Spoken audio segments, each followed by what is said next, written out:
샬롬, 주님의 이름으로 인사드립니다. 봄꽃의 향연을 펼치는 4월을 지내며 주님의 창조 섭리를 누리고 있습니다.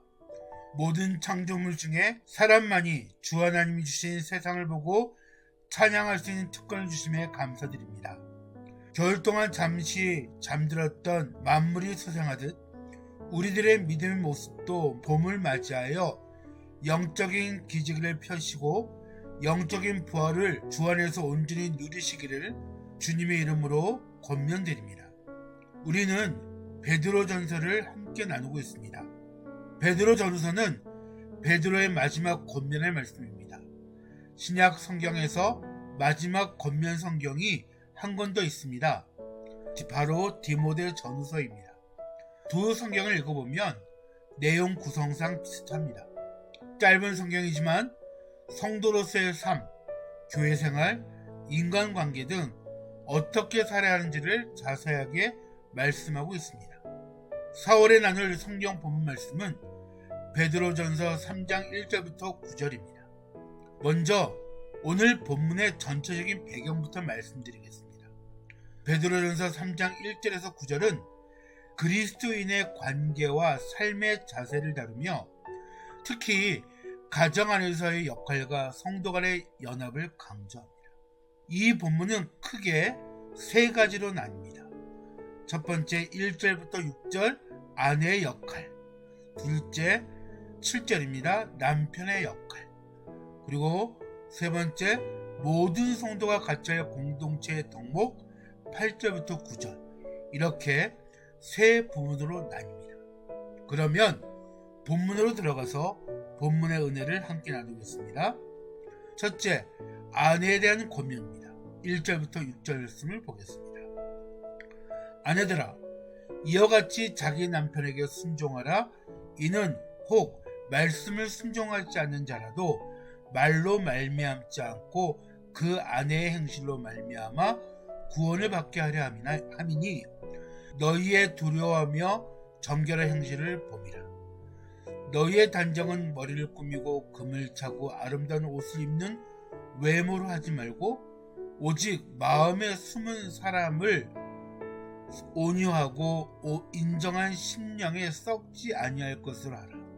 이는 하나님 앞에 값진 것이니라. 전에 하나님께 소망을 두었던 거룩한 부녀들도 이와 같이 자기 남편에게 순종함으로 자기를 단정하였나니 사라가 아브라함을 주라 칭하여 순종한 것 같이 너희는 선을 행하고 아무 두려움에도 놀라지 아니하면 그의 딸이 된 것이니라. 아멘. 1절부터 6절을 정리하면 아내의 순종과 내면의 단정으로 요약할 수 있습니다. 첫 번째, 행실로 구원을 받아야 합니다. 믿지 않는 남편을 둔 아내들에게 말로 설득하기보다 정결하고 경외하는 행실을 통해 남편에 감동하여 주께 돌아오게 하라고 권면합니다. 둘째, 속 사람의 단장입니다. 외모를 꾸미는 것보다 온유하고 안정한 심령을 가꾸는 것이 하나님 앞에 값진 일임을 강조합니다. 부부에 대한 권면이지만 우리 다니엘 성도의 청년들에게도 적용되는 말씀입니다. 믿지 않는 남자친구와 연애하고 있는 여성 청년들이 있으며 이 말씀을 기억하시면 좋겠습니다. 삶 속에서 먼저 믿는 자의 모습을 보여주는 실천이 필요합니다. 두 번째 7절 말씀을 보겠습니다. 남편들아, 이와 같이 지식을 따라 너희 아내와 동거하고 그를 더 연약한 그릇이요 또 생명의 은혜를 함께 받을 자로 알아 귀히 여기라. 이는 너희 기도가 막히지 아니하게 하려 함이라. 아멘. 7절에서는 남편의 배려와 존중의 말씀을 하고 있습니다. 첫 번째, 지식을 따라 동거하랍니다. 즉 아내를 연약한 그릇으로 이해하고 배려해야 합니다. 둘째, 생명의 은혜를 함께 이어받을 자라는 것을 기억하십시오. 아내를 영적인 동반자로 귀히 여겨야 하며 그렇지 않을 경우 기도가 막힐 수 있음을 경고합니다. 혹시 연애 중인 남자 청년들은 이 말씀을 기억하십시오. 기도는 영적인 호흡입니다. 하나님과의 관계가 막히지 않도록 우리는 영적인 부분에 소홀히 해서는 안 됩니다. 세 번째, 성도의 연합과 축복의 부르심입니다. 8절부터 9절 말씀 보겠습니다. 마지막으로 말하노니 너희가 다 마음을 같이하여 동정하며 형제를 사랑하며 불쌍히 여기며 겸손하며 악을 악으로 욕을 욕으로 갚지 말고 도리어 복을 빌라. 이를 위하여 너희가 부르심을 받았으니 이는 복을 이어받게 하려 하심이라. 아멘. 여기서 두 가지를 볼 수 있습니다. 첫 번째는 공동체의 덕목입니다. 마음을 같이하고 동정, 공감하며 형제를 사랑하고 불쌍히 여기며 겸손해야 한다고 말씀하고 있습니다. 두 번째, 악을 복으로 갚으려고 합니다. 악을 악으로 갚지 말고 도리어 복을 빌어주어야 합니다. 이것이 그리스도인이 부르심을 받은 목적이며 이를 통해 복을 상속받게 됩니다. 본문을 중심으로 이 말씀을 정리해 보겠습니다. 첫째, 가정은 가장 귀한 선교지입니다. 믿지 않는 가족에게 가장 큰 복음의 메시지는 우리의 변화된 삶과 정결한 행실입니다. 둘째, 외면보다 내면의 아름다움에 집중하십시오. 하나님이 기뻐하시는 것은 온유함과 겸손함으로 단장된 우리의 속 사람입니다. 셋째, 기도의 응답은 관계 회복에 달려있습니다.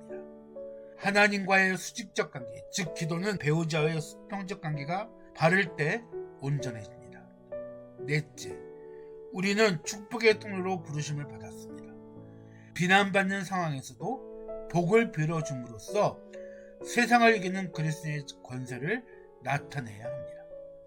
말씀을 마치겠습니다. 베드로전서 3장 1절부터 9절은 우리가 처한 모든 관계 중에 가정에서 예수 그리스도의 성품을 드러낼 것을 요청합니다. 세상에서 당당하게 그리스도를 드러내는 삶을 사시기 바랍니다. 다니엘 성경 청년 여러분, 하나님께서 우리를 축복의 통로로 세워주심을 잊지 마십시오. 나를 통하여 하나님의 일하심을 드러낸다면 큰 은혜요 축복이 될 것입니다. 가정과 공동체에서 서로를 존중하고 사랑할 때 우리는 하나님께서 약속하신 복을 온전히 누리며 상속받는 자로서의 역할을 마음껏 누리는 멋진 그리스도인이 되어지시기를 주님의 이름으로 축복합니다. 기도하겠습니다. 사랑과 은혜가 충만하신 하나님 아버지 감사합니다. 사흘 한 달도 주님의 은혜 가운데 지켜주시고 부활의 기쁨을 누리게 하심을 감사드립니다. 주님, 오늘 말씀을 통해서 우리가 사회의 기본인 가정생활을 어떻게 해야 하는지를 말씀을 통해서 알게 하셨습니다. 오늘 나눈 말씀을 주님이 주신 삶 속에서 실천해 나갈 수 있도록 인도해 주시옵소서. 우리가 하나님의 축복의 통로로서의 삶을 살아갈 수 있도록 우리와 늘 함께 인도하여 주시옵소서. 감사드리며 예수님의 이름으로 기도드립니다. 아멘. 광고하겠습니다. 다니엘 선교의 유튜브 채널을 공유합니다. 지금까지 영상 설교와 신학 특강, 단기 선교, 작은 교회 찬양 집회, 영상 기록들이 있습니다. 유튜브 이름을 히로즈 꼭 기억해 주시기 바랍니다. 두 번째, 10번째 단기성 답사를 다녀옵니다. 5월 중 답사를 다녀온 후 5월 영상 설교에 구체적으로 소개하겠습니다. 기도해 주세요. 사역 일정은 2026년 8월 3일부터 8월 6일까지입니다. 자비량 사역입니다. 회비는 6만원입니다. 고등학생 이상 참석할 수 있습니다. 기도하며 함께 단기 선교 사역을 준비하면 좋겠습니다. 교회 청년부 수련회로 참석하셔도 좋습니다. 다니엘 선교의 사역은 여러분들의 기도와 정성을 후원으로 진행되어집니다.